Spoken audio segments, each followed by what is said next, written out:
It's 2018. This video is late.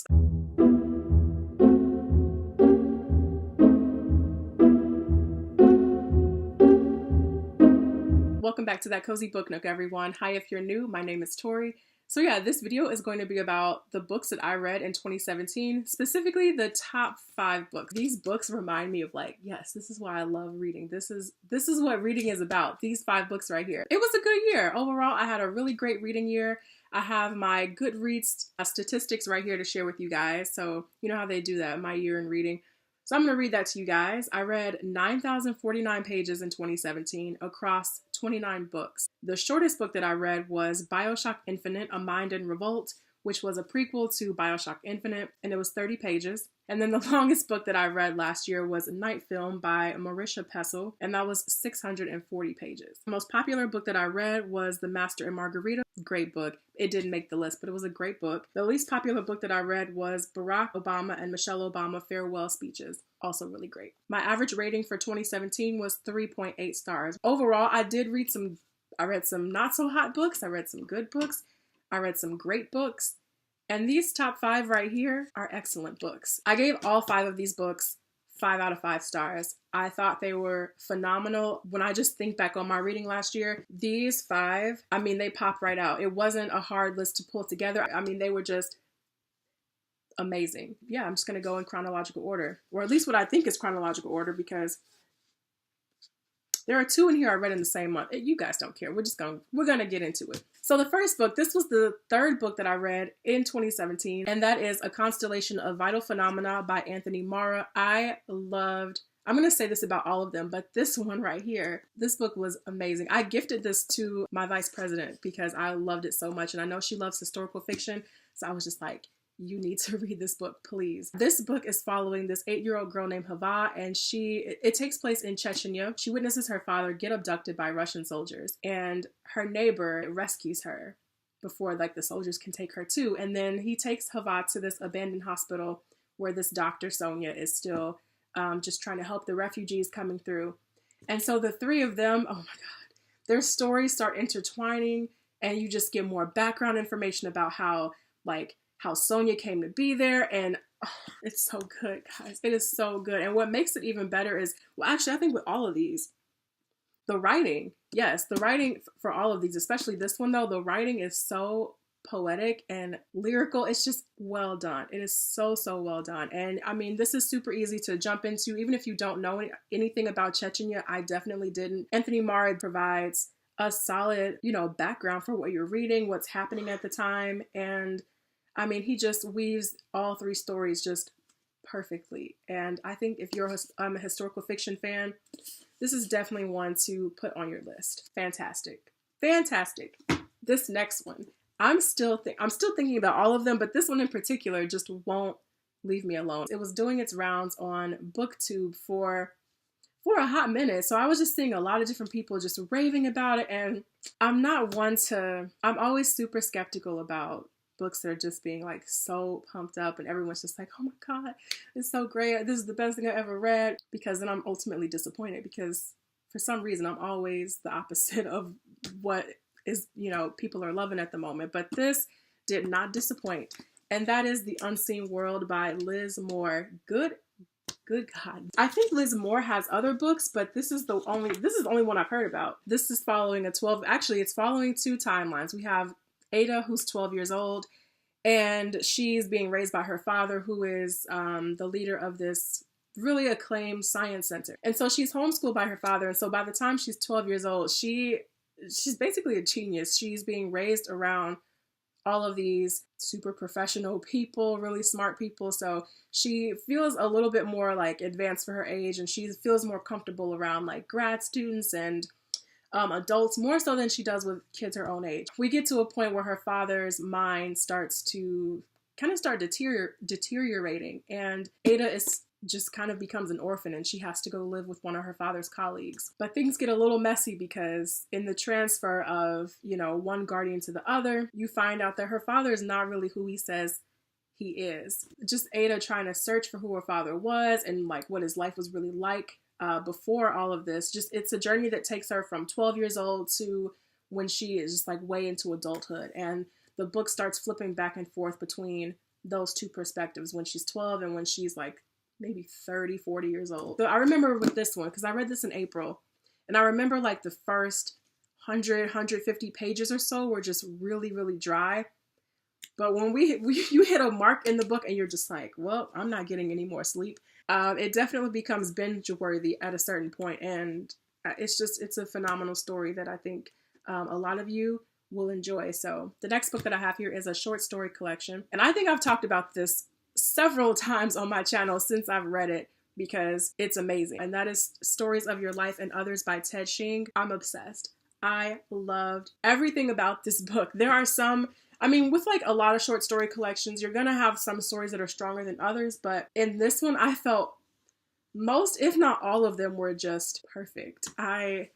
Man, these stories, not only do they really make you think and just contemplate little things, but I mean, they're so well done. They're so creative and so smart. And you're sitting there like, how does anybody like come up with this? And I also love the movie Arrival with, what's her name? Oh God, not Jessica Chastain, the other redhead. Amy Adams, Jeremy Renner, and Forest Whitaker. Loved Arrival. I actually need to buy that because it was so good. But the movie is actually based off of the short story, which is the title, Stories of Your Life. If you guys like the movie, you need to read the short story. Just read the whole collection, first of all. It's really hard to pick out a favorite one because I'm looking at the table of contents and like just kind of reading the title of each story, and they're all coming back to me.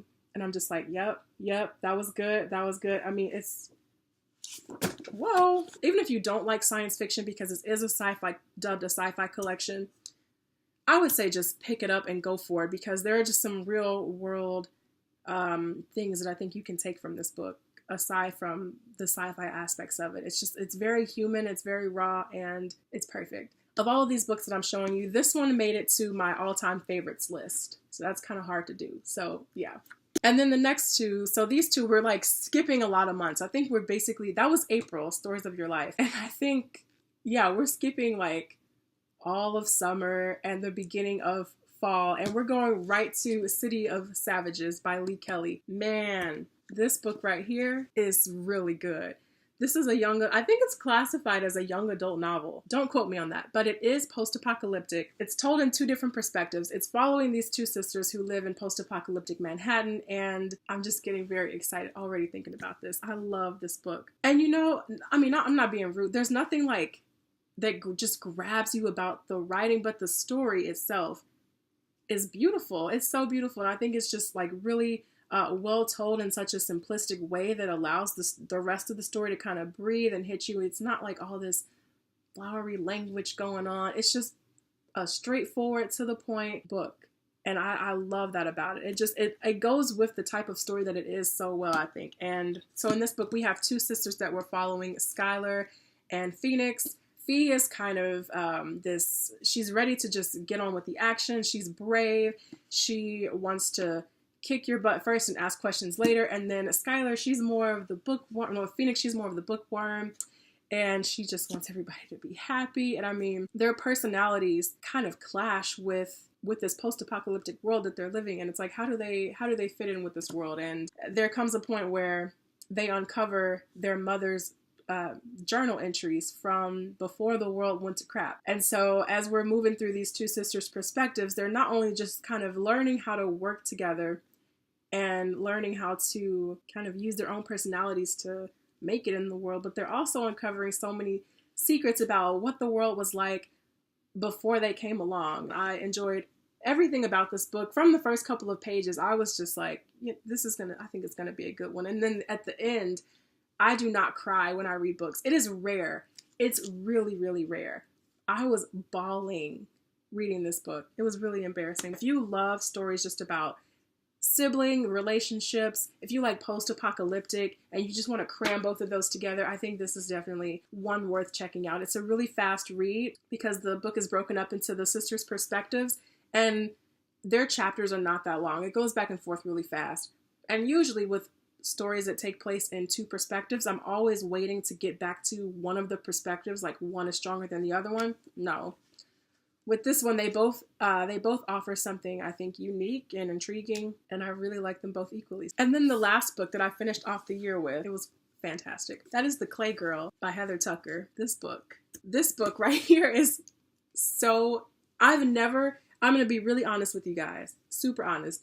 I've never read a book like this before, ever. It's kind of blowing my mind right now because one of you, I think it was on like one of my June book hauls, and one of you recommended this book to me in the comment section. I'm so sorry, I'm blanking on who it was, but this book was a recommendation from one of you guys. And I always look, whenever you guys like suggest books, I'm always like immediately like, what's this about? Looking it up. And I remember I looked this up and read the description, put it on my list. And it took a long time for me to buy it. I don't think I bought this until like towards the end of the year. Whoever you are who recommended this book to me, thank you. Like 1,000,000 times thank you, because this book, there are no words. It follows this young girl named Harriet, or Ari, and she comes from a really big family. She has a lot of sisters, and her home life is it's really tumultuous. And so after her father kills himself, the sisters are all split up. And they're sent all over the place. But Ari, she goes and lives with one of her aunts and her aunt's partner. And just the things that she goes through, she gets through them using one of her best friends, who is an imaginary seahorse named Jasper. This book really, really touched me in a way I can't even tell you guys. It's fantastic. Heather Tucker, she knows how to approach just gritty and hard topics in a way that makes you want to keep reading, and just, I don't know, it's really well done. I've never read a character like Ari before. I'm usually not a fan of reading books from kids' perspectives. I loved it. I don't even know what to say about this book. Of all of these, this is probably the hardest one to talk about because it touched me in a way that I am having trouble like explaining to you guys. But again, thank you to whoever left that comment and was like, you should read The Clay Girl. I read it. It was phenomenal. And so thank you. So yeah, guys, that was my year in reading. Like I said, I read 29 books. These were the top 5. They just completely stand out. I mean, they jumped ahead of the crowd like you wouldn't even believe. These alone made 2017 amazing. So one more time, we have A Constellation of Vital Phenomena by Anthony Mara, The Unseen World by Liz Moore, Stories of Your Life and Others by Ted Chiang, City of Savages by Lee Kelly, The Clay Girl by Heather Tucker. So that was 2017 for me, guys. I really hope you all had an amazing reading year. Thank you guys so much for making 2017 a great year for me on BookTube. I hit a year on BookTube, I believe in September of last year, October of last year, and it's been an incredible journey so far, and I just appreciate all the times you've commented and just shared your love of books with me. It's been really a touching experience, and so I hope we can all have a really great 2018 and make more memories. And yeah, I'm not trying to get corny right here, but yeah, I really appreciate you guys. I really, really do. So thank you guys so much. Let me know down below, what are some books that you just loved last year? Recommend them to me, because I'm telling you, I do look at your recommendations. I swear I do. I will see you guys in the next video. Take care.